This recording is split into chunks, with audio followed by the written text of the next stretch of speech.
Right వేరా బేగ నా జీతం అయిపోతాడు, నాకు అవుతా చాలా పని ఉంది. ఇంకెక్కడ జీతం అయ్యా? ఇందాకే మీ ఆవిడొచ్చి తీసుకెళ్ళింది. ఏంటి మా దుర్గొచ్చి తీసుకెళ్ళిందా?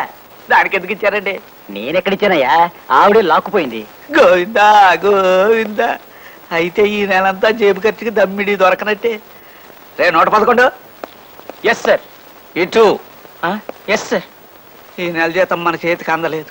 4 రూపాయలు సంపాదించుకోవాలి. స్కిల్ గేమ్స్ ఏర్పాటు. ఎరా 111 అంతా రెడీనా?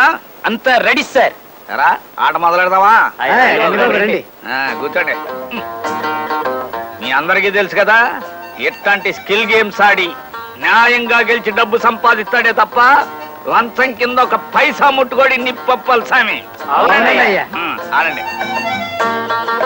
అరే వీడి ఆట అయిపోయింది. రేయ్, నీకు డీల్ షో పడ్డట్టుంది. ఆవేశపడిపోయి ఆట తిప్పావంటే ఉరిశిచ్చబడిపోద్ది, జాగ్రత్త. ఆహా, మన గురువు గారి ఆట చూడండి. మలయాళపోడు బెంగాలీ అమ్మాయిని పెళ్లి చేసుకుంటే పుట్టిన 60 పిల్ల తెలుగు మాట్లాడినట్టుంది. ఇప్పటికి జోకర్ వచ్చి ఆట అయిందిరా. ఈ లోపు మీరు ఆట తిప్పేస్తారేమో అని చెడ్డ భయపడి చచ్చాను.